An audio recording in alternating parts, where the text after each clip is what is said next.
Okay, we're ready to start.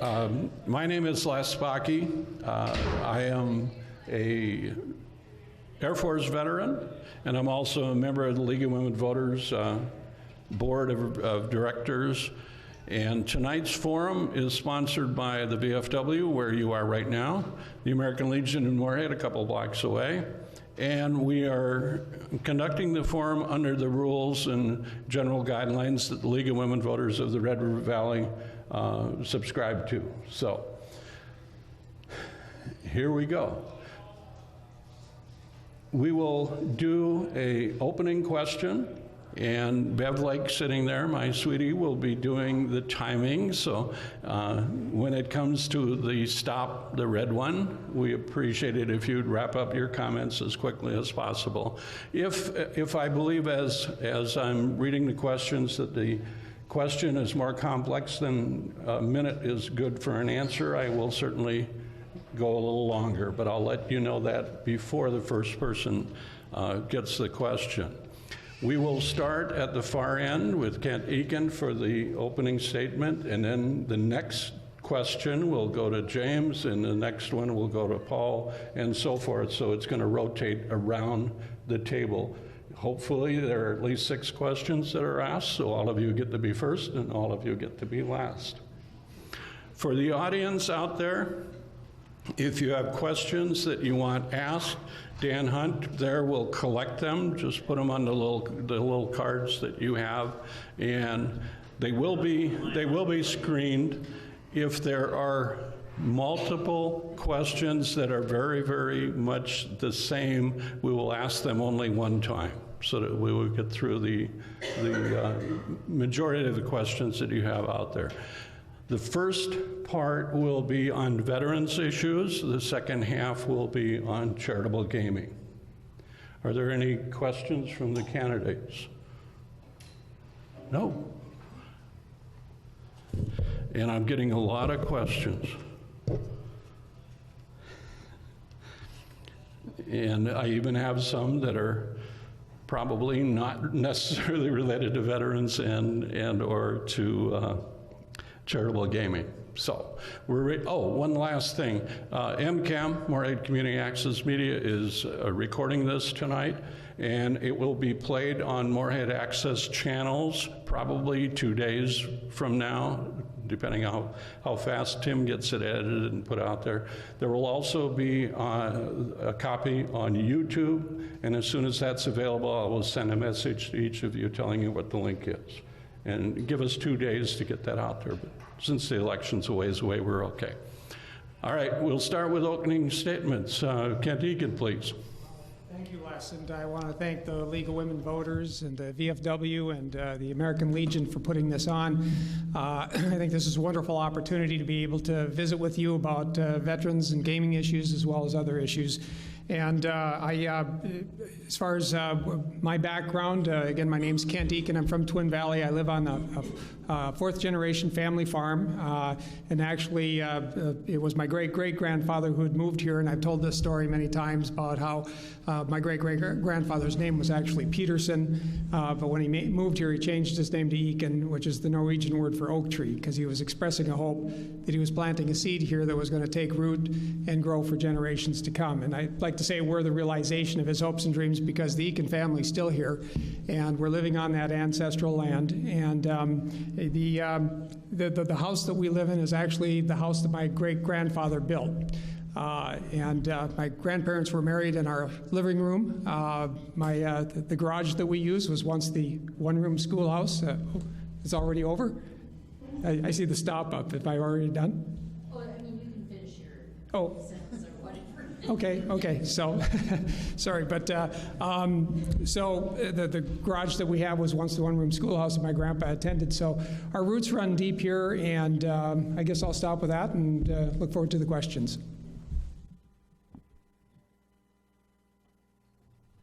Hi everyone, I'm James Lamont, and it's a pleasure to meet you. This is my first ever community forum and debate, so I'm really excited. It's a friendly location. It's a VFW. I'm also a member of the VFW up in Ada. I'm a trustee there. I'm a proud veteran of Operation Enduring Freedom. So thank you for hosting this, in addition to the League of Women Voters. Background is I've spent roughly my last 15 years working for various federal agencies. I graduated high school, joined the Army, did a couple tours overseas, and following that I worked for the Department of Defense and Homeland Security and worked on a number of issues. Right at about year 15, we decided to make a change because we had our son Miles. So we looked for a place and we found Ada, Minnesota, where they selected me as their city administrator. It's been a wonderful experience. Like the Eakin family, we're planting a seed. It's great for our family. Our neighbors are wonderful. And I'm looking forward to sharing a number of ideas with you this evening that I hope to help progress the region with. So thank you so much for having us. Paul Marquardt. Well, thank you very much. And first of all, I'd like to thank the American Legion, the VFW, and the Auxiliary for hosting tonight, and welcome all the candidates to my hometown of Dilworth. Appreciate you being here. And I have to say, my wife, Colleen, of 35 years, is in the audience, and they say before you ever run for office, you've got to, win that 50% plus one. And that one is the Colleen, who I start with every time. So the time that she isn't going to vote for me, that's the last time I will run. But Minnesota has a great tradition of serving our veterans, but as a state coming forward, we were the first state to volunteer troops for the Civil War, all the way back to 1861 when Governor Ramsey was in Washington, D.C. and told President Lincoln when the war broke out, I guarantee you thousands of volunteers from the state of Minnesota, and we were the first state. And just one statistic from that, if you can imagine what an effort it was for Minnesota, is that of our 180,000 people that we had in the state back in 1861, we were only 3 years old, 24,000, about 13%, fought. That is huge. And so I'm happy to talk about things that we have done to make sure that we provide the resources and so that our veterans have the dignity and the pride and the resources they need to serve the honor that they deserve. Thank you very much. Ben Grimsley. Good evening. Thank you, League of Women Voters and VFW for hosting, and thank you all for your service to our country, protecting and ensuring our freedom. My name is Ben Grimsley. I'm a sixth-generation resident of Detroit Lakes and currently serve as a county commissioner there. I'm also a small business owner. I own Anchor Financial Services, LLC. I'm a financial planner and went to school in the Detroit Lakes and then got my Bachelor's of Science in Business Finance from MSUM. The reason I'm running is because I think that a conservative legislator working in conjunction with the Republican Party can better serve our region, and I look forward to sharing this evening with you. Thank you. Thank you very much. Ben Lean. Well, thank you, Les. Thank you for moderating tonight, and I certainly want to thank the League of Women Voters for hosting us, putting this together. And of course, I want to thank the VFW and the American Legion also for hosting this, and really to thank all veterans and current service members for serving. I mean, for protecting the freedoms and the values that this country stands for. It really, it should never be taken for granted. So thank you all. My name is Ben Lean. I'm the second-term state representative for the Moorhead area. It's Moorhead and Oakport Township, District 4A. And I'm, looking forward to answering your questions tonight. I sit on the Higher Education Committee, the Greater Minnesota Policy Committee, and the Property Tax Division of the Full Tax Committee. So again, thank you all, and I look forward to the questions. Thank you very much. Jordan Idso. Well, good evening, everybody. Thank you to the League of Women Voters and Les for moderating. All right. Thank you, everyone, for being here tonight. My name is Jordan Idso. I'm the Republican-endorsed candidate for District 4A, which is Moorhead and Oakport. I've lived in Moorhead my entire life. I've gone through Moorhead schools from third grade, and I graduated from Moorhead High School not too long ago in 2014. And right now, I'm 21 years old today. I'm a student. I'm an economics major at NDSU, and I'm hoping to be able to apply that knowledge on our side of the river. We are here tonight before you veterans and those who represent you, and those who represent charitable gaming organizations. I have several relatives who have served in the military in some capacity or another. From speaking to them about their experiences, I've gained a very good idea of what it means to serve, and I hold all of our military in the highest regard. and that's where they deserve to be. It's unfortunate, though, that many military members do not feel that this is the case. I think there's a lot more we could be doing as a state in taking care of our retired servicemen and those just coming back home.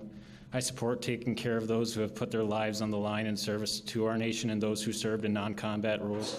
It should be one of our greatest priorities in government to take care of our veterans. We have come a long way as a state, but there's always room for improvement. Thank you all again for being here tonight. Thank you very much. We have several questions that are related to veterans issue, and since I'm the moderator, I'm going to give you an easier one to start out with. Here's the question. What plans do you have to help Minnesota veterans, service members, Guard members, and military retirees in Minnesota? And James, you're up.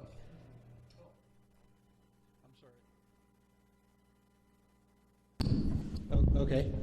He got the first question. You get the second, Paul. Okay, gets no, the I third. understand. I should have explained it better. No, My no worries. error. I think the biggest plan, is this 1 minute? Sorry, okay. I think the biggest difference we need to make is educating veterans on their federal benefits. One of the things that the state is very adept at is funding CVSOs, your county veteran service officers, rather well. And I would like to see them fund them more. And the reason being is not everybody understands the bureaucracy of the VA. So when you look at e-benefits, veterans relationship management, et cetera, most people have no idea what these programs are.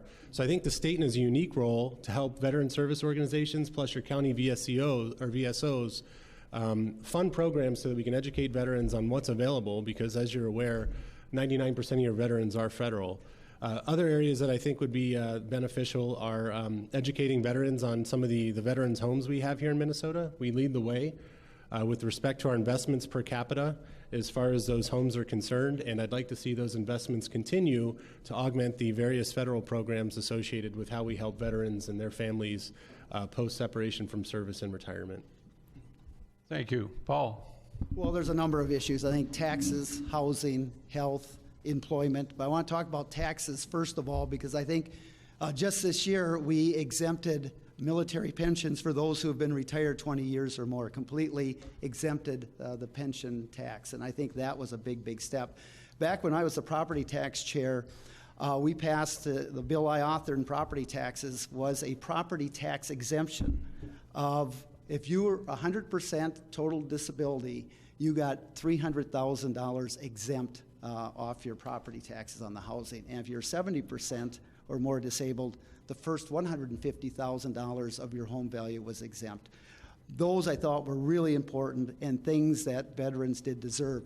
Also on the tax side, there is something in place that if you have been in service 20 years, if you're disabled, 100%, there's a $750 tax credit per year to a certain income.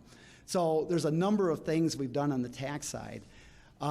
There's one huge area that really concerns me, and that is homelessness. In that there was a study that just was released that said 25%, in this Fargo-Moorhead area, 25% of our homeless people are veterans. That should not happen. And the fact of the matter is that the reason for the homelessness, the physical or mental disability by the veteran, is as a result of their service and sacrifice to our nation. There should not be a homeless veteran in this state, ever. And so we're working on some things, working with nonprofits and affordable housing that would help solve that problem. Thank you. Ben? A couple of things I've heard campaigning and know from being a county commissioner is access to transportation, and then making sure, like James pointed out, making sure veterans are aware of their veteran service officer working for them at the county, and then trying to get waivers so that veterans know that they can get health care at any of their local clinics or hospitals if getting to a VA isn't feasible. I do want to point out that my opponent has in the past multiple occasions voted against eliminating taxes on veterans' pensions, and you did vote against increasing additional fundings for Veterans Home by $17 million. Those are provisions I would have supported. Thank you. Thank you. Ben? Well, the state plays a role in helping veterans in various ways, from housing to healthcare, mental health care, education, helping veterans start small businesses, so as far as economic development. But, you know, I look at housing and the mental health issues as some of the biggest issues that we face when it comes to veterans, and I know other states have figured this out. I think it's Utah has actually figured out a way to prevent homelessness for veterans, and I think that's certainly what we need to be doing. But also taking a look at mental health issues. And we've been able to start kind of community behavioral, or establish funding for community behavioral mental health centers, and this, it's to provide more of a continuum of care for mental health. And so it touches on a variety of different sort of services for mental health, including the VA clinics and things. So, in addition to the housing and the economic development, the education and the economic development, we really need to be continuing to focus on housing and the mental health needs, I think. Thank you. Jordan? Yes, could you repeat the question, please? Sure. Got to bring it back up. What plans do you have to help Minnesota veterans, service members, Guard members, and military retirees? I think the biggest thing we can probably do as a state in order to assist them is making sure that they have all of these services available to them in ready supply. Something that the state isn't always capable of doing because of the bureaucracy that, that's the very nature of the state. There are a great many nonprofits and charities that are also specialize in assisting veterans. And I think helping them out as a state to deal with maybe if we have to defer veterans over to these charities, helping them out so they can deal with an increased flow of veterans. I think if we show veterans that they have all of these services available, it would go a long way. Thank you. Next question, Paul, you will be... Oh, I'm sorry, Kent. I'm sorry. Yes. I was so in tune to who was going to start next that I forgot. No problem. And thank you. I want Minnesota to be known as the #1 state in the country when it comes to how it treats its veterans. And I think we went a long ways towards accomplishing that when we did pass the exemption for income taxes on pensions. But we do need to go even further yet, and so there's been some good comments made here, but I think that one other issue, we want to make sure that we have the homes available for those veterans who are entering their senior years, and one of the things that I want to accomplish is to get a home located up here in northwest Minnesota, and obviously other homes are available as well. And Medicaid is also available as a program to veterans. But I think there's something about veterans' homes. There's many who prefer to be in that setting with those who have served in the military themselves. So I think that's important. I think we also need to address the suicide issue and do more, and that involves mental health issues, as Representative Lean was talking about. I also think for the GI Bill, that the Minnesota GI Bill, we should allow for more flexibility in the use of the funds that come from the GI Bill, so that those funds can be used for things like fees and other things that are associated with the cost of going to school, not just tuition. Thank you. James, you started first. Somebody else want to be a moderator? Paul gets the next question, and the comment was made a couple of times about the veterans' homes in Minnesota. The question was asked from our audience member. The Minneapolis Veterans Home Emergency Medical Service has only one route to it over Minnehaha Creek, and the bridge is currently closed for repair. What are you going to do about that? Well, I first of all want to clarify the record a little bit. That military pensions are exempt from taxes right now. That is now in state law. I voted for that, and I have voted for that in the past. So I just want to clarify that. I don't know for sure exactly how, we've got to find a way. I'm not in Minneapolis. I do know that we spend about $54 million a year on our 5 veterans homes, and our newest one is Fergus Falls, which is serving veterans and their spouses. And we had efforts this year to try to expand that to a couple more, and that's really, really important that we do that. Just last week, I was visiting with a veteran in Dilworth. He's going to be 100 years old in 4 days. He's still living at the home he was born in. His wife is in assisted living, and he fought during World War II. And I remember he was talking about how he had tried to get in, and he first of all was denied because of poor vision. He was a 4F. And he said, I was surprised about how much my vision improved once the war started, and he ended up getting in there. But the point being is he's still living in his home. And I think, I know I'm not answering directly this, how to get the route there, but the fact is, it's how do we take care of our veterans? And this gentleman is in his home. He is living the way he wants to live with dignity and pride, and we have to do everything as a state to make sure that every single veteran, retiree or otherwise, has the dignity and the resources to be able to live with honor. Thank you. Ben. I also don't have the details about the transportation difficulties in Minneapolis, but I do know, again, transportation to and from VAs is a difficulty, and I don't know if all veterans are aware of the vouchers to get into their local hospitals and clinics. But where I'm positioned, and I think some of these other people, there's a veterans facility in Brainerd, and then of course up here. But I do want to point out my opponent did vote against $17 million in additional funding for veterans homes, and has voted against exempting taxes on military pensions in the past. It's just like the egg to school tax credit. Yes, you voted for it this year, but in 2015 you voted against it out of committee and in the tax bill. Thank you. Ben.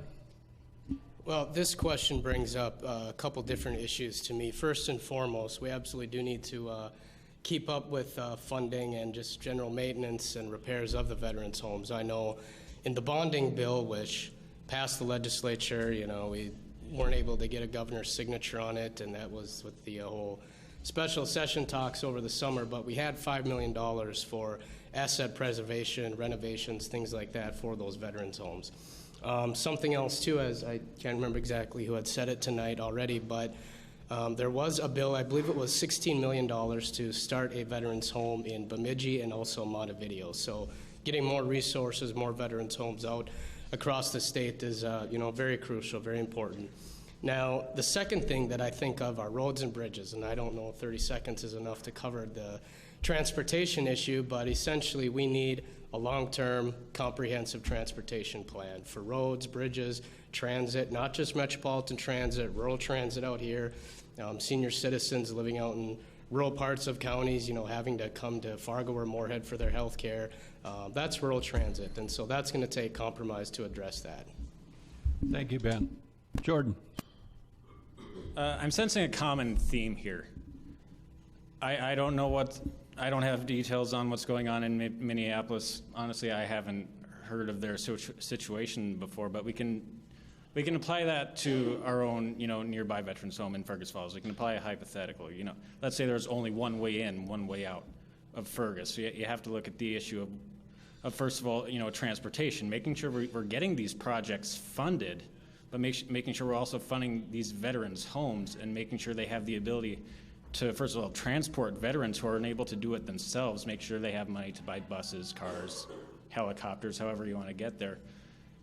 And going to transportation, making sure there's multiple roadways, bridges, what have you, in order to get there. And how you go about funding these projects is equally important. Thank you. Kent.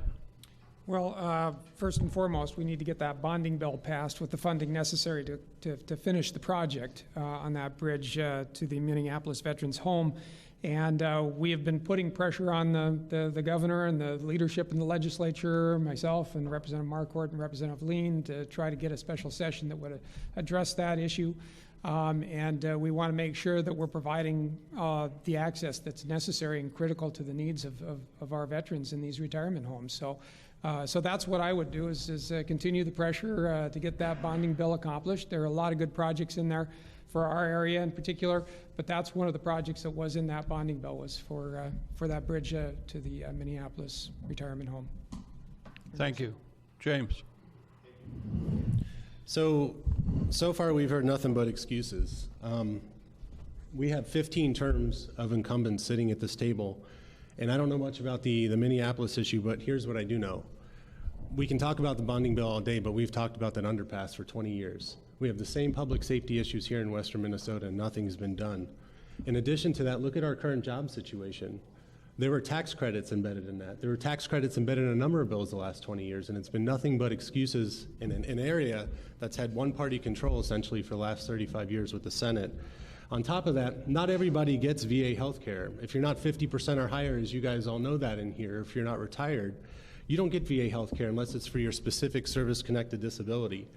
Over these 15 terms combined here, your health care premiums plus what you pay out for copays have increased 170%.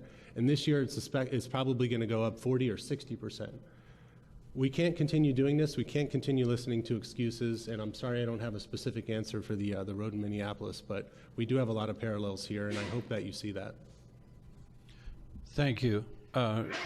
One comment. If there are any other veteran-related questions, I'm getting down to the last one I have, and it's important because I've talked to several of you. If any of you have a question that you would like asked, please get it to Dan so it can come up here.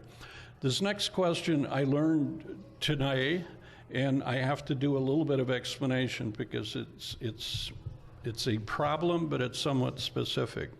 In the past, National Guard members have been at veterans' funerals, folding the flag and presenting the flag.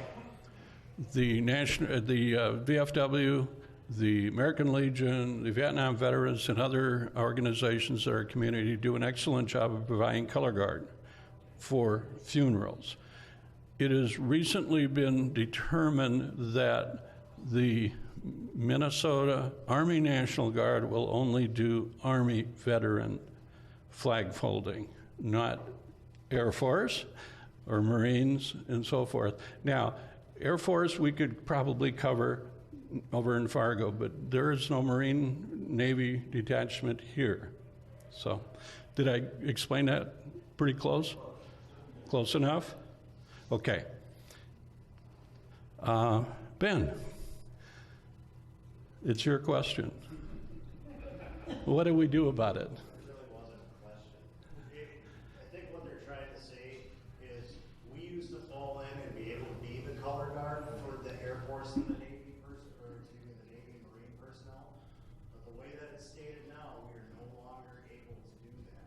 Is that a state law? It's from the state adjutant general.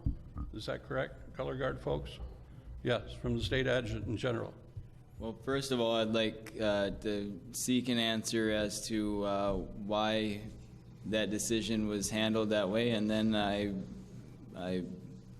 once I gathered the information, I believe I would work to repeal that because I think that's something that we need to have to show honor, and it seems like a pretty easy situation to handle.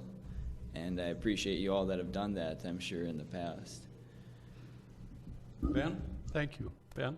Yeah, I know, and I don't mean to answer a question with the question, but I know there was $400,000 appropriated for the last biennium for the honor guard for have veterans at funerals. Is this fall in with that, or is it a different policy? Okay. Well, I guess, yeah, I'd have to, get in touch with the adjutant general and, find out what the reasoning for that was. If it was an issue of resources, of funding, that there was a shortfall or something, I would have to know more information about why that decision was made. I don't, it may have just been a direct order from him. I don't know that it was a specific state statute that was passed in the last couple of years. I don't remember that at all, so maybe it's just a matter of appropriating funding to get more honor guard veterans at these funerals, but then also putting it in statute that if we're going to provide the funding, I don't want to put mandates down that aren't funded, so we'd certainly have to put the money up with it also. But you know, there may be just a way through state statute we could change that as well. Thank you. Jordan? I wasn't ever faced with this question before tonight. I was not aware that it was an issue, but knowing, you know, what I know now just from the brief conversations I had before this forum started, just on the face of it, I don't understand the decision making, why it would be. I don't know why the decision was handed down, but on the principle of it, I don't see why someone of a different military branch, say Air Force or National Guard, should not be able to, you know, cover for or carry a flag for someone who is with the Air Force. I don't see a reason for it because, you know, it's one. The military is one community. They are all brothers and sisters in arms. So I don't understand why you wouldn't be able to carry the flag for one of your brothers or sisters. Thank you. Kent? I have to say, I think we should try to get to the bottom of it as to what the answers to those questions are. Why are they doing this? And whether it's a funding issue or whether it's other issues, we can deal with it by either, you know, putting the pressure on the Adjutant General to make changes to policy if that's all that's required, or if it's a funding issue, finding the money necessary to ensure that we're able to continue this practice. But it seems to me that that this shouldn't be a very to me, it doesn't make sense that they wouldn't allow the National Guard to be able to perform this service, especially if that's what the veterans want. It seems to me that we should be able to get that done. So we'll do everything we can to get that done, and certainly we'll stay in touch with what we find out, but I'll be in touch with the Adjutant General to find out what the reasons are and what needs to be done to fix it. Thank you. James? Yeah, I don't know much about the issue, I'll be frank, but I think it's unsatisfactory. I personally did funeral detail twice in the Army, and I don't recall there ever being a separation of service. So I'm a little perplexed why the state of Minnesota would do that. I've heard a lot about appropriations, but it sounds like the money is actually there, and if it's a branch-based issue, I'm wondering why nobody's talked to whoever the adjutant works for. So there is a chain of command even within the Adjutant Corps, and that chain of command should be respected. So whether it's statute, whether it's appropriation, or whether it's speaking to that individual's boss, I think there are a number of ways to skin the cat. So I think it's unsatisfactory, and we need to fix it, pure, plain, and simple. Thank you. Paul? Yeah, and I'd like to meet with the folks after the forum tonight and talk a little bit more about that. But you know, there'll be a phone call tomorrow to find out exactly why that is and what the rationale for that, because it simply is not right. And it's not a state statute. I mean, it's somehow some sort of a direction that was passed down. But I want to talk with you folks here tonight a little bit afterwards, and we'll get on that tomorrow. Thank you. Were there any other veteran-related questions that have not been submitted to me that you would like asked? Kurt?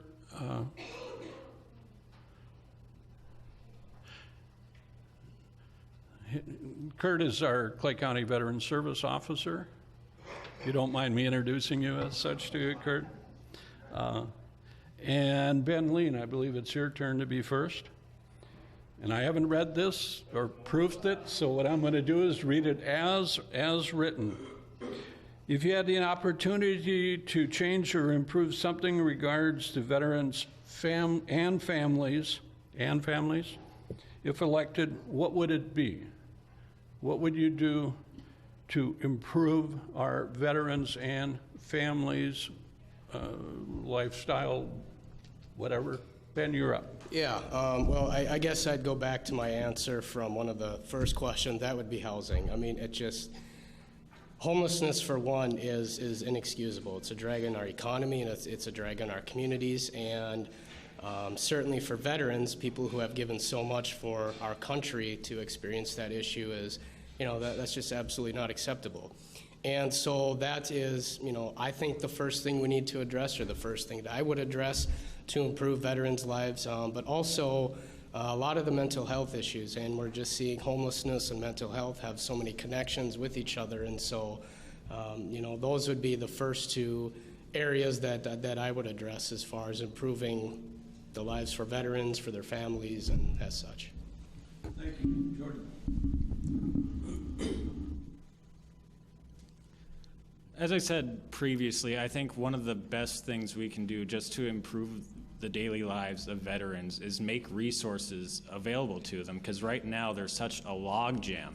But with every government-sponsored program, it's so hard to get in because the government just can't sustain it.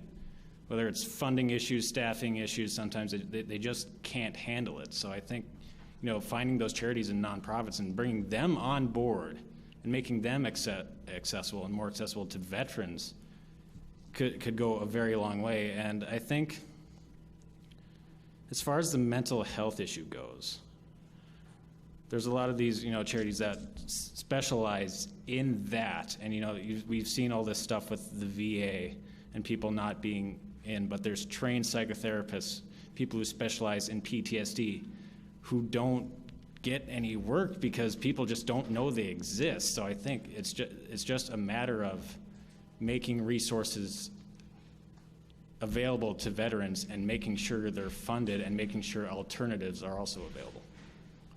Thank you. Kent.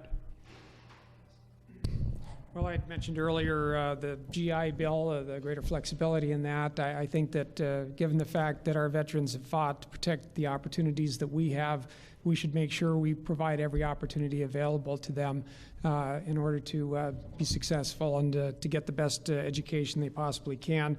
I also am concerned about mental health issues as well, and making sure health care generally is provided, adequate a level of health care, to make sure that they get the services that they need. And lastly, I would say making sure that our senior veterans have the homes that they need, the veterans' homes, and that the quality of services that they need in these homes, and that they get the adequate funding necessary to make sure that they get top-notch care in these veterans' homes. Thank you. James. I think the biggest thing that helped me was I didn't really understand what the VA was until I worked there. So I needed help navigating my educational benefits, so I actually use them today at NDSU. I'm a PhD student there, and it's great, but I didn't know what the post 9/11 GI Bill was, what it meant, and now I'm the beneficiary of that because of outreach and education. On top of that, I didn't know that when I got out of the Army and I had my separation physical, that wasn't the end of your ability to go back to the VA and say you need help. So I had a lot of physical problems after I got out of the military, and I didn't know what service connection was until I worked at VA. So the biggest problem for an internet savvy person, and then for people that don't necessarily have internet savvy, is understanding how to navigate this huge web of this federal bureaucracy. And I think the state is really well positioned to fund CSVOs, like here in Clay County or in Norman where I live. I think it's really well positioned to fund a number of mechanisms to educate veterans on the $120 billion worth of programs that the federal government offers every single year, whether it's healthcare, whether it's the GI Bill, the red tape, VR&E, who knew what that was? All of these things, your VA home loan. And then on top of that, I think the state could do better with respect to investing more in its homes, its state homes. And the reason why is we have an aging population. We'll continue to have that, at least as we cycle through the last generation of veterans. And we need to be able to accommodate them capacity-wise. So that's what I would do. Thank you. Paul. I talked earlier about the tax benefits, but another area is employment. The unemployment rate among veterans is 3 times higher than the rest of Minnesota. And this last year, we enhanced a little bit the veterans preference, which allows veterans to have a little better chance of finding jobs. But we have to do a lot more, because we know, and the studies have shown, that veterans, and it takes some time to, and Les, I want to thank you for your efforts and all the other ones who are with Beyond the Yellow Ribbon. And as our veterans come back from the War on Terror, that they are able to help them adjust and so forth. And that's a big thing also, to get them into the workforce. So as a state, we have to do a lot more to be able to integrate veterans back into the workforce and have that adjustment. I do want to come back to the homelessness. I mean, when you have 25% of your veterans who are homeless here in the Fargo-Moorhead area. That's unacceptable, especially when their disability is because of the service they had. I mean, it is our duty as a legislature and as a society to make sure that our veterans have affordable housing, property taxes are low, they have excellent health care, they have excellent employment opportunities also. Thank you. Ben? Thanks for the question. A couple of the things I'm proud of that we've done in Becker County, and it's not because of me, but we have some great people working there. We started a veterans court, and so just to address the homelessness and the mental health, when a veteran runs into trouble, maybe gets a citation, they go through a different type of court program where the court works with them to plug them in with our veteran service officer and hold them up to some standards so that we can help them at the forefront, before we see an unemployed or a homeless veteran. And it's been very successful. The other thing that we've done at the county, our veteran service office has hosted at least 2 stand-downs in our arena in Detroit Lakes, and that's where we invite people from all over, probably a third of the state, to come and show how to plug veterans in with the services that are currently available. Like James mentioned, it can be a bit of a maze to find your way through. Thank you. Thank you. Ben, you started it, right? Okay. We're going to now move on to charitable gaming issues. And I believe I sent an email to all of you telling you this was going to come up and give you a little bit of an idea of what the issues might be. So hopefully you're not going to be totally shocked by what we're going to talk about next. Taxation in the state of Minnesota on charitable gaming has increased considerably over the last year. I'm looking at my gaming people here to make sure I say this correctly. For instance, the tax now is 22% of the revenue that is going back to the state, where corporate tax rate is not nearly as high in the state of Minnesota. The revenue from gaming goes to things such as American Legion Baseball, and other groups that need help within our community. So, Jordan, what can we do about getting relief for our charitable gaming groups so that we can go back to providing the services to our community as opposed to sending a larger percent to the state revenue? Les, did you want a longer time period or just 1 minute? We can do that. They got the sort of question in the email. Let's go with 1 minute and see what happens. All right. Thank you. Well, I think the best thing we can do, for charitable gaming organizations is make it easier for them to operate. And because such a high percentage of their revenues, just goes back towards taxation, it's just a simple matter of cutting the tax so they can have more money, to give to whatever organization they're sponsoring, and so they can just operate and host these events. So they have money in order, because they have to pay for venues and materials, and so they're losing a lot more than just towards taxation. So they need to be able to have that money in order not just to operate, but in order to give to the organizations they represent. Thank you. Kent? Well, I would, for one thing, I think that donations shouldn't be taxable, which they are at this point. I know prizes aren't. That was removed now when the Vikings Stadium bill was passed, and that's created a much more complex system that doesn't just look at gross receipts, but takes out the prizes. And there were winners and losers in that. And unfortunately, as you were just stating, I know there's been an increase in the revenue being generated through charitable gaming, but the taxes are going up faster than the revenue being generated is. And so if we continue down this road, it's a losing proposition. So we need to address it, especially given the fact that gaming revenue is going into all these good things that you were talking about. We want to encourage that type contributing. We want to encourage that so that we have more of it. And the current tax structure does not encourage that. So I would be in favor of trying to take more of that revenue off the table so it's not taxable, or putting some kind of a cap on what is being charged for what is being, how much is being taxed. And I think that it was unfortunate. I did not like the final revenue proposal that was being made for the Viking Stadium. I did support the Viking Stadium, but I thought I'd mention that I did have another bill of my own, which wouldn't have required any payments from the state. That was the White Earth bill, but I'll stop with that. Thank you. James. Well, first, I think charitable gaming should be tax exempt, and here's why. During the 15 terms that the incumbents here are seated, the revenue for the state has gone up 250%. 250%. This state collects enough money. It was $17 billion when these two gentlemen were elected to my right and left. Now it's $43 billion. Are you getting 250% more services as a result of these revenue increases?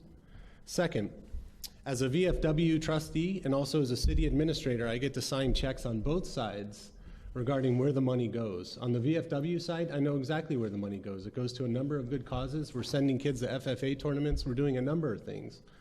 On the city side, we're taking care of seniors through programs. We're taking care of kids. We're sponsoring events. So I can't understand for the life of me why you would want to tax these programs when the state collects 250% more than it did 14 years ago.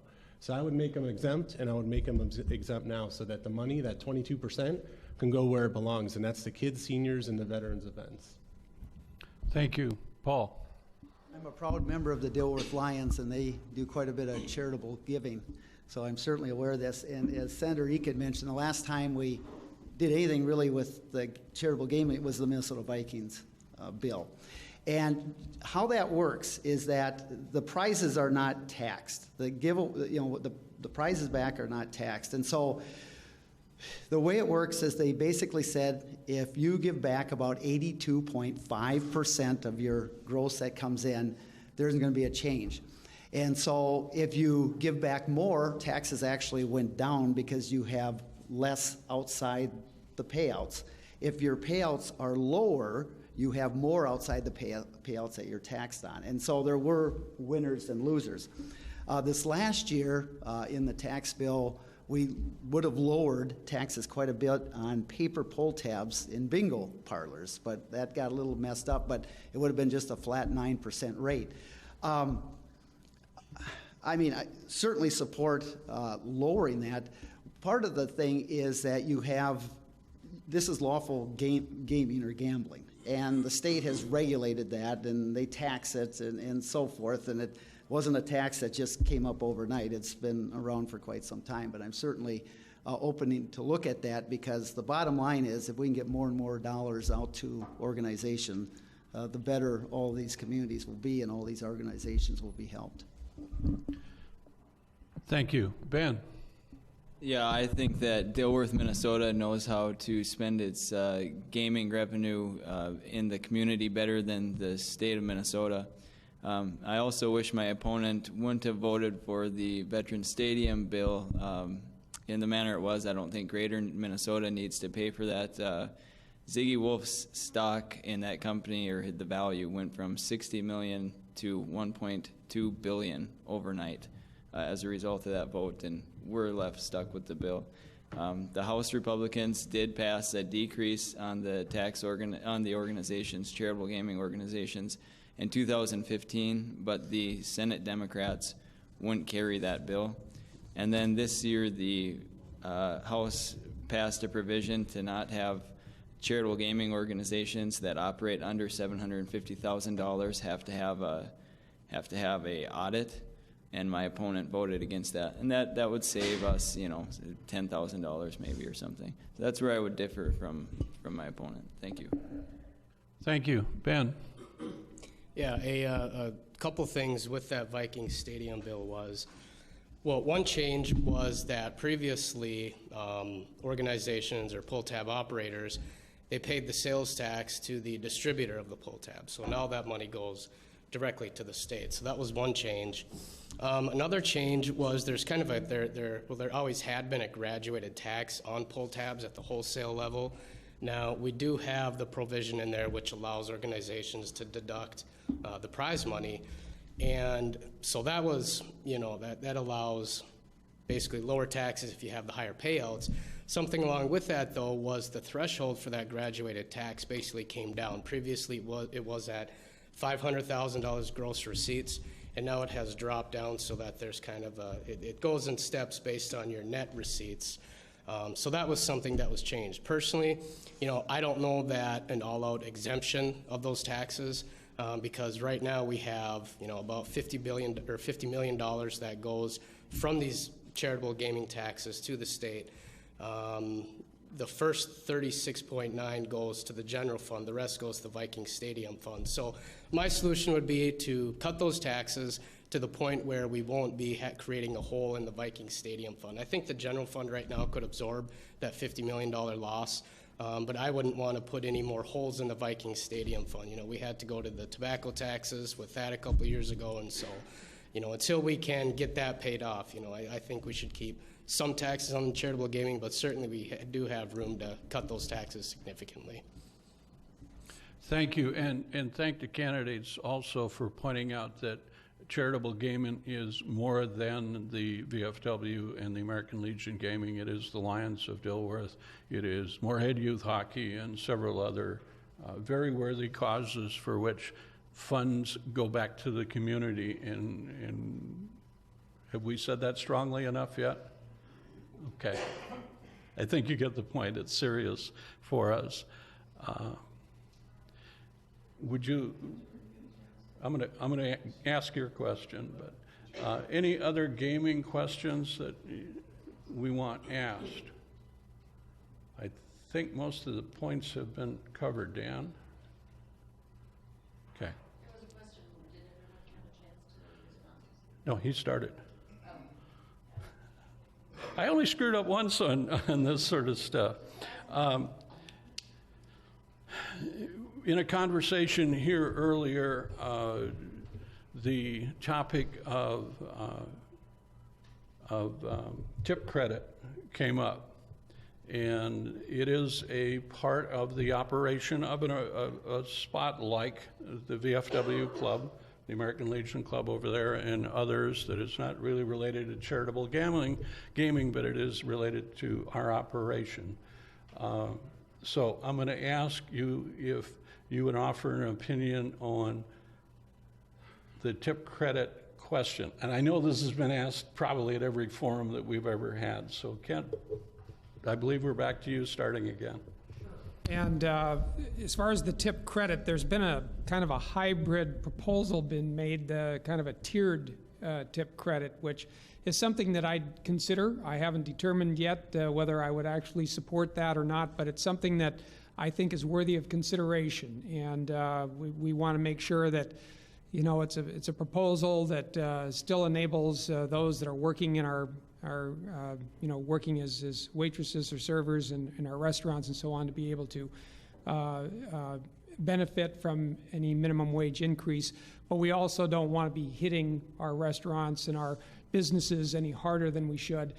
So this hybrid, I think, is something that's worthy of consideration, to kind of consider it in a way that that makes sure that both come out ahead, I think. So it's something that I will consider, and something that I'm open to further discussion on. Thank you. James. I'm the first to admit that I really don't know much about the issue, but I will say this: whether it's the tip credit or any other business-friendly or labor-friendly concept, I think looking at anything holistically and understanding precisely how it impacts the business side, but also how it impacts the employee side, there is a happy medium. So the hybrid concept, in my opinion, sounds great. I just can't tell you precisely where on that sliding scale it would make sense for both sides. One thing you don't want to do is increase it too much and scare business away from hiring additional people, but at the same time, you don't want to take too much away from people as they work, so that they go to other places and do other careers. So like with anything, it's important to look at it in the aggregate and understand precisely based on data, not ideology, where that sweet spot is. And that would be something I'd be willing to do once I become more educated on it. Thank you. Paul? Absolutely. I think there is a balance there. You know, the tip credit is where the employer would be able to basically use the tip as part of the wage. And I don't think, I mean, I think there has to be a balance, but our waiters and waitresses are not getting rich off of tips. And in fact, before we raised the minimum wage, you could work 40 hours a week, 52 weeks a year, and still be in poverty under the minimum wage. That's not right. And also, there's a misconception that a largest percent of your waitresses are young. They're not. A lot of older women that are also your waitresses. And so this doesn't just impact teenagers, as a lot of people think, but I don't think it's right that we take money away from waitresses who are trying to make ends meet. And, you know, there's, I think we're up to $9.50 an hour right now, and you know, most people are adjusting to that. I think that's a fair wage. I wouldn't go higher with that right now, but I think it was a good wage and help people get out of poverty. And when people get out of poverty, it helps reduce costs for all of us around the state, and I think that's important too, besides helping these people. Thank you. Ben?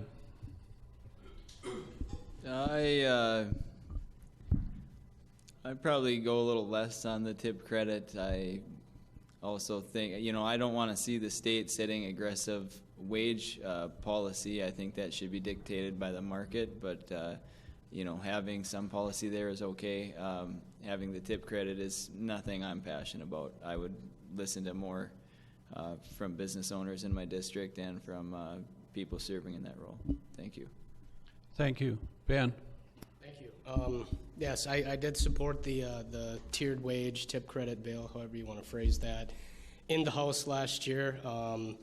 And it just, you know, it's a significant, or I should say, it's a special situation that we have here on the border.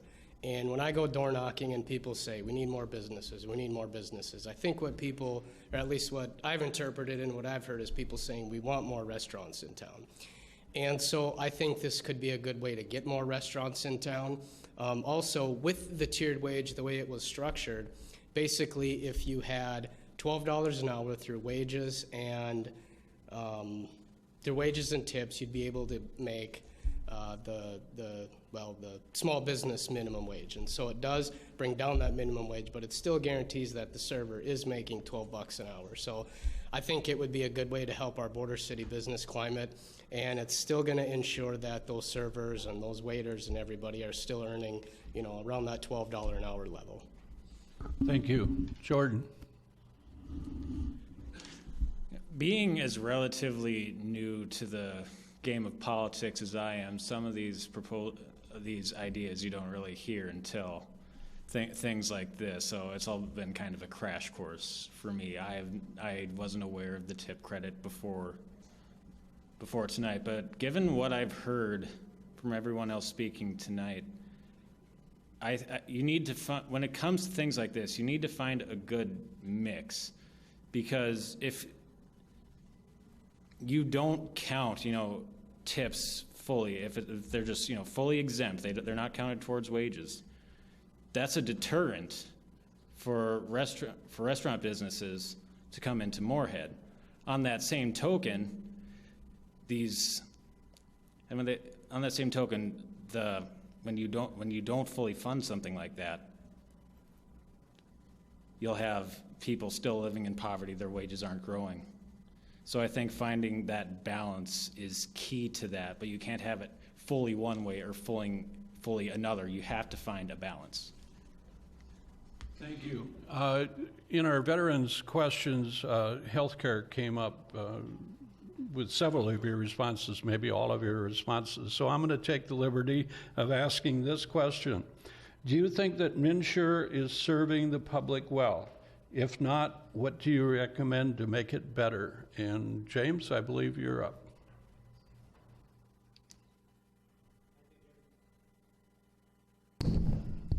I think everybody in the room knows the answer about MNsure, and that answer is it's absolutely horrible.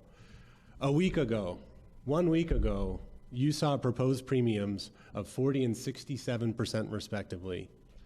How can that be a good policy? You've got one of the largest health companies in the United States leaving Minnesota, so now we're down to 2 choices. Not all veterans in this room have 50% or higher rated disabilities with the VA, which means you're paying for health care. And if you're paying 40 or 67% year after year after year because of poor policy, where does the rest of your money go? You don't have any. So what's the proposal? So obviously we can't return back to the free market because enough bureaucratic roadblocks have been thrown in place, both at the state and federal level with respect to the way the legislation was written. But here's the deal. Mostly older and sick people have entered these pools because healthy people are willing to take the $2,500 tax hit at the end of the year. So what do? How do you encourage these folks to join the pool? You encourage them by offering them additional tax credits so that once they enter the pool, supply and demand dictates that the prices go down, and then hopefully it provides relief so that you do not have year after year double-digit increases for your health insurance. That's how I feel we should fix the problem given the state of the healthcare system today. Thank you. Paul? Back when the Affordable Care Act was passed, the states had the option of either just going along with the federal plan or designing an exchange of their own. And I always think it's the best to avoid the federal plans, looking at their record. So Minnesota designed its own exchange. And MNsure isn't an insurance program as much as it is a private exchange. And what it is people can go and shop around just like you shop for a house or a car and on the private market. The idea, hopefully, that there'd be competition to help drive things down. As we know, there's been some success stories. Those who are uninsured is about half of what it was 4 years ago, and that's a good thing for Minnesota because back before that, we had about $600 million in uncompensated care in the state of Minnesota. That means people who went in the doctor and didn't have the money. You and I paid for that. So we have more people on insurance that makes that better. The problem right now is with the individual plans. Blue Cross, Blue Shield, and some have pulled out or raised really, really high. That's unacceptable.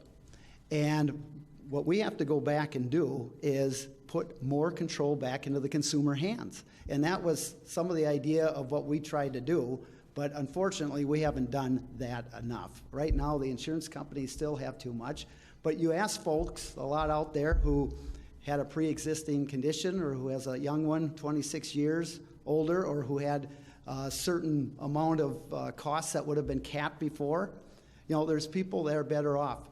But there's also people that are paying more, and we got to deal with that, but we have to, I think, take a lot more control over these insurance companies. Thank you. Ben?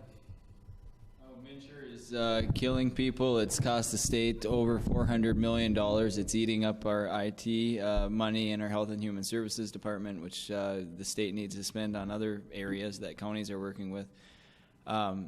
This was promised that families would save on average $500 a year.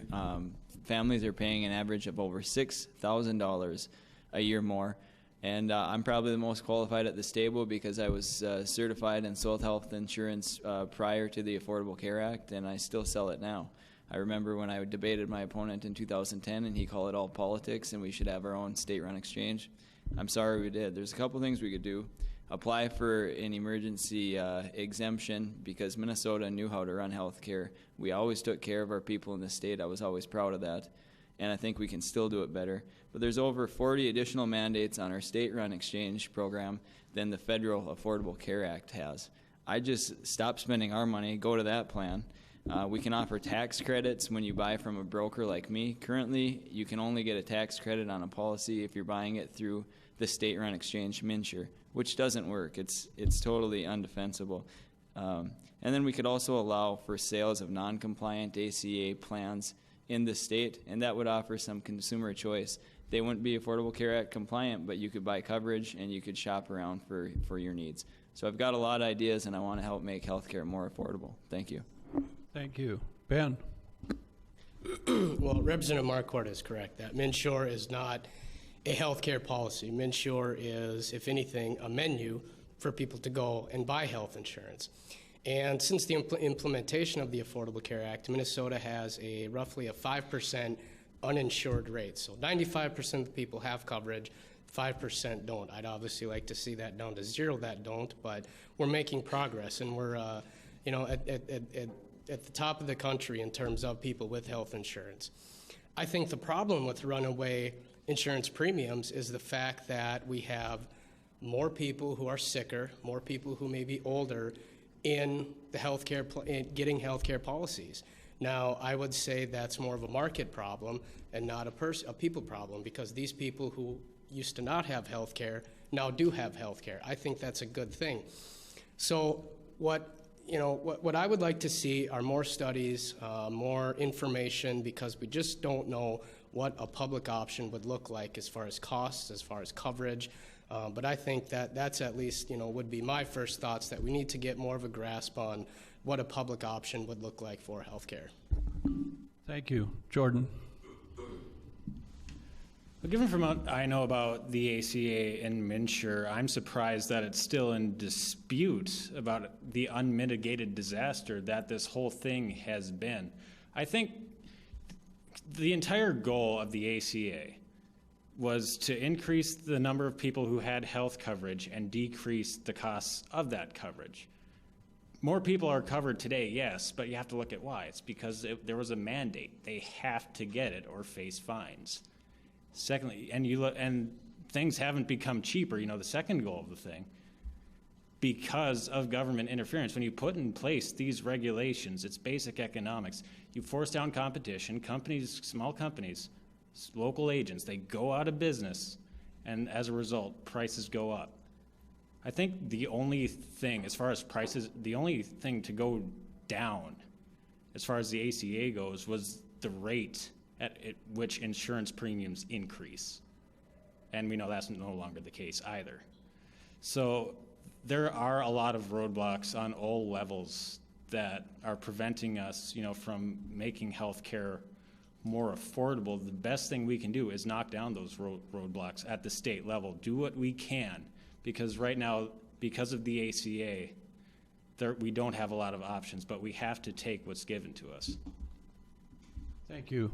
Kent? Well, and as far as the ACA, I mean, there's some good things that are in the ACA, including that you can't be denied coverage because of pre-existing conditions. We don't want to go back to the days when people were being denied coverage simply because they had a pre-existing condition. But unfortunately, that means that costs also go up. And I don't think that the ACA did enough to address the cost factor. Obviously not. And as far as MNsure, as Representative Marquardt and Lena have already said, it's an exchange program. If we don't do it, we have to do the federal exchange. And the other states are having the same difficulties with the insurance companies pulling out of the individual markets. It's not just Minnesota. This isn't just a Minnesota problem. It's happening in other states as well. So I think that's important to note, that that's a national problem. And one of the things that we can do here in Minnesota is to create a public option. I think MnCare, Minnesota Care, which is a subsidized insurance program, should be made available to everyone in that individual market. So the ones that are currently experiencing these dramatic increases in costs, I think that we need to expand that. So that's one of the options that I would pursue. But lastly, I just want to mention that one of the reasons that the cost factor is not being adequately addressed is because I believe the insurance companies had way too much influence in the writing of the Affordable Care Act, and that we should have had something like a public option at the national level as well. Thank you. I have one more question, and what I'm going to do, since I'm the moderator and I can do it, I'm going to ask you to incorporate this question in your closing remarks and put them together, and we'll give you up to 2 minutes in the response for your closing and for the following question. And Paul, we're starting with you. The question from the audience is, why do we have to pay so much in taxes? So that is the question, and if you could incorporate that and your closing statement together, we will be done. Thank you. First of all, I want to thank everyone who attended tonight and all the veterans in the audience for your service. And VFW and American Legion for sponsoring this. And I think this gives me a chance to talk a little bit about the tax bill. And I was going to wait till the end to kind of clean up and kind of straighten the facts from some of the things that have been said tonight.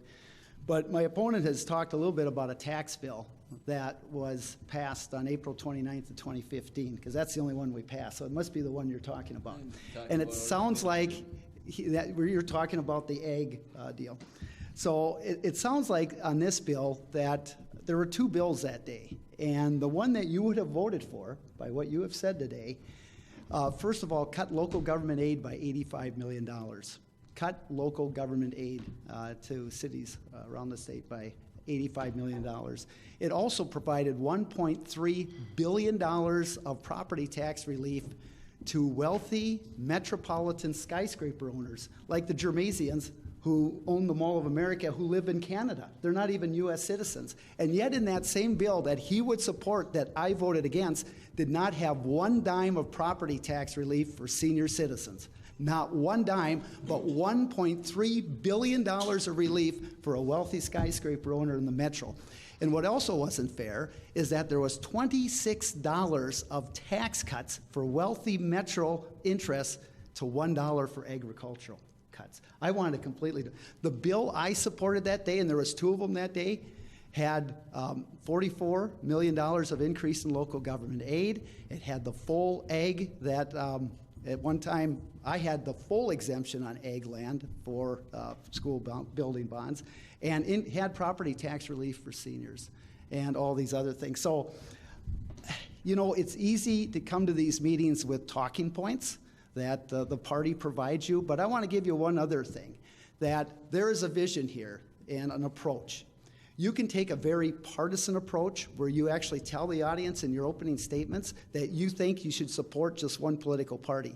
The Pioneer Press did an independent study of our voting records in 2015 and 2016. And they looked at how many times you voted with your party and how many times you voted with the other party. And it had a graph. And I was one of 3 out of 134 members, 3 out of 134 that they said consistently worked with both parties. So you've got the approach that tries to compromise, or the approach that's going to lead us to the gridlock we've got in Washington, D.C., and we can't have that. So I have always been a strong defender of lowering property taxes. Property taxes cost money. So we raised income taxes on the highest 2% so that we could get significant property tax relief, because for seniors and farmers, that's huge. 70% of the income is out in the metro area. So when you put something on income tax, you're taxing them. When we do property taxes, it comes back here. So thank you again. One thing I have always done is put this district first, and I'm glad we had this discussion on veterans, because there is not a more important topic than that. But thank you all. Thank you. Ben? I'd like to thank you, Les, the League of Women Voters, and you, the veterans, the VFW, for hosting this, and again, for your service. I think there's a better vision for Greater Minnesota, and that's one where I don't vote for party leadership that comes out of Minneapolis, St. Paul, working with a party that puts rural Minnesota first. Again, my name's Ben Grimsley. I'm a financial planner from Detroit Lakes. I believe my opponent's wrong on a number of issues. Specifically, you voted out of committee against Steve Drazkowski's Ag to School tax credit bill, the one that you went ahead and then tried to take credit for authoring. So, you know, really we need to put Greater Minnesota's interests first by working with a party that has rural legislators and not voting for metro leadership. Thank you. Thank you. Ben? Thank you, Les, again, for moderating, and again, want to thank the VFW here, the American Legion, for hosting us tonight, and the League of Women Voters for all the forums we've had over the last couple of years. It's really good to see so many folks active and energized about getting more engagement with public policy with people. That's very good. I personally, when I'm taking a look at just taxes as a whole in the state, I kind of take a look at the last 10 or 15 years or so. And for just the past couple of years, we are finally in a position where we have a structurally balanced budget. No more chasing deficits, no more school shifts, no more cuts to local government aid, no more cuts to, programs that help senior citizens, that help veterans. We're finally in a place where we can start to do some different things with taxes. And I think the tax bill that we had this year was a good start. I think it was just that, a start. This wasn't in the tax bill, it was of course in the supplemental budget bill, but just for example, eliminating the taxes that veterans pay on their pensions. I think the state tax veterans pay on their pensions. I think that was a good start. I think eliminating the first $100,000 of a business's property taxes from the state property tax levy is a good start. I think giving some tax credits to people who have finished school, finished higher education, now have student debts is a good start. And so these are the types of things we can do. Now personally, I would take a look more at the property tax side of things versus the income tax side of things. I see property taxes as a more regressive tax, regardless if you're making money at your business, if your family is making money, if you have a job loss, you have to pay those property taxes. And so I think that's, I mean, that's just the place I would start. And the first 2 years of my term, or 2 years of being in the legislature, we were actually able to cut the amount people paid into property taxes across the state, whether it was through county program aid, township aid, local government aid, or just the direct property tax refund to people. And so that's where I would start, not just for families and homeowners, but also for the businesses. So again, thank you all tonight. Thank you. Jordan. Well, again, thank you to the League of Women Voters for hosting us tonight. Thank you, Les, for moderating, and of course all of you for being here today. I really appreciate you coming here and listening to all of us speak. As to the question of why do you pay so much in taxes, it all goes to fund an ever-increasing government. It goes to fund big government. You're paying for more government interference in your daily lives by doing that. And one of the things I've heard a lot from just these past few statements is, people are paying a lot in property tax. And property tax is something that, as far as individuals go, the state doesn't have a whole lot of, I wouldn't say they won't have a lot of control, or they don't have direct, control over the tax itself, but they have implemented a great many policies that encourage local governments to increase property taxes on individuals. And as far as, the corporate tax, in Moorhead, we've seen a lot of businesses driven away across the river into Fargo because of the corporate tax and the property tax there. I don't like the idea that we have to have a special economic zone just to be able to kind of compete with Fargo. What we need is permanent tax cuts to these businesses, to individual income taxes, so they can provide for themselves and make up, because all the money that the government loses in tax revenue is more than made up for in increased consumer spending. So again, thank you so much for coming here, and I hope you learned what you came here to. Thank you. Kent. Well, and obviously we need taxes for things like our schools and our roads and bridges and our nursing homes and all the things that those taxes pay for. So we need taxes. They're inescapable. I guess as Benjamin Franklin said, the only two sure things in life are death and taxes. And so I think maybe a better question might be, why are our taxes so unfair? Why do they fall disproportionately on lower and middle income people in our state and on people in greater Minnesota than they do on people in the metro area? And I would say that one of the problems is because of the disproportionate amount of influence those at the upper end have in the political process. And that has a lot to do with our campaign finance system. And so I do think that we need reforms to our campaign finance system so that you don't have this exorbitant amount of money that's flowing into politics and into the campaigns, and that money is buying influence, unfortunately. And that's one of the reasons we see some of the unfairness in the current system that we have. And I think we need to focus on trying to develop a tax system that is fair for greater Minnesota, that doesn't push a disproportionate amount of tax burden onto us. And one of the things we need to do is we need to reduce the property tax burden in our area, because they do hit our area much harder than any other area in the state. And I actually want to eventually phase out property taxes altogether, is what I've been proposing. But And just in my closing statement, I guess I'll pick up where I left off with the opening statement because my time ran out before I realized it. And I was talking about the house that my great-grandpa built, and some people were telling us to tear that house down because there was so much work that was needed. But a carpenter who helped us on it said, no, he said, this house is going to outlast the new ones they're building today. Because back in those days, they built things to last. The materials they used, the workmanship. And I really look at what's been built up here for our society in western Minnesota, and I see our forefathers and our foremothers and who came before us and what they've built for us. And we should be building on that foundation. And I can tell you that my great-grandparents, when they came here because of the freedom that the veterans fought for and have been protecting all these years. So I see that house, that solid foundation that my great-grandpa built, was built on the bedrock of our veterans and what you have built for us, protecting those freedoms. And I think we owe it to our veterans to continue fighting to protect our democracy. And that means also trying to get rid of the disproportionate amount of influence that big money has in our campaign system. Our veterans fought to protect that democracy, and we should be fighting here at home to make sure that our democracy is not being eroded by this flow of money in our political campaigns. Thank you. James.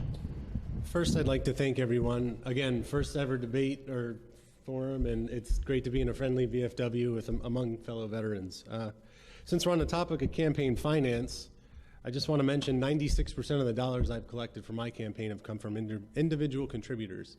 And within that 96%, over half have come from the opposing party.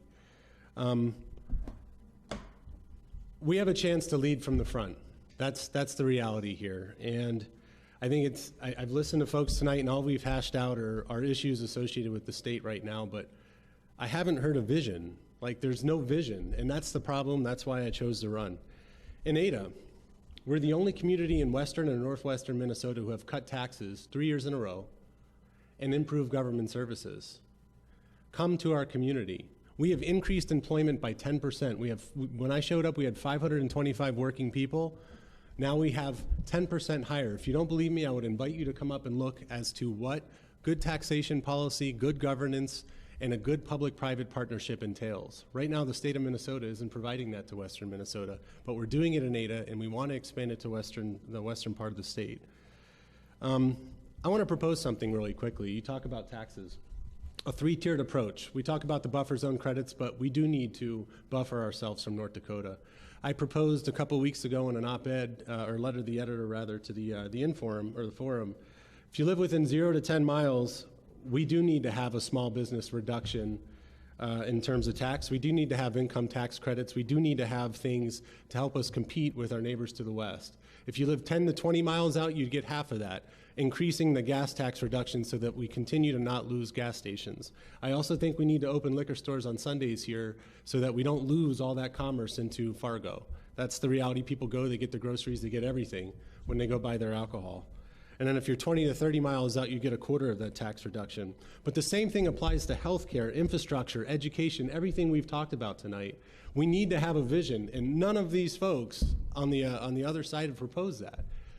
It kills me. I think they do the best that they can, but they apply 20th century solutions to 21st century problems. That's led to gridlock in DC and St. Paul. It's time to get away from that.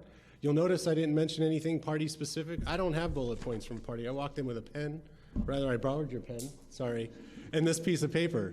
Why? Because I'm telling you this from the heart, because I think we have a real opportunity here to break the gridlock and lead from the front here in western Minnesota. You got nothing to lose. The proof's in the pudding. You've seen what's happened over the last 35 years with control here in western Minnesota. Democratic senators, let's give it a shot and see what we can do. Thank you.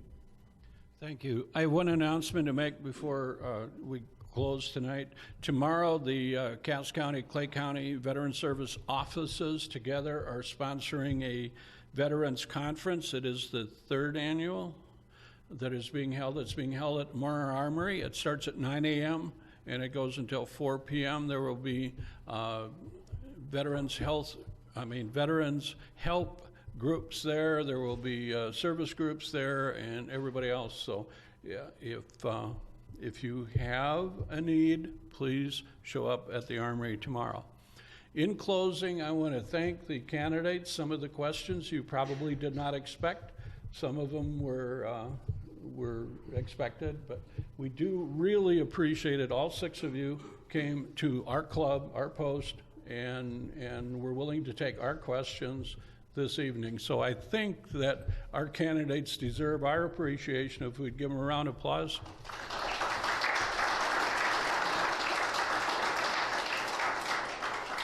And also thank you for coming out tonight. We had the school board one on Tuesday night. We had 12 in the audience. If you look around, you see we more than double that tonight. So I appreciate the effort that you all put into it.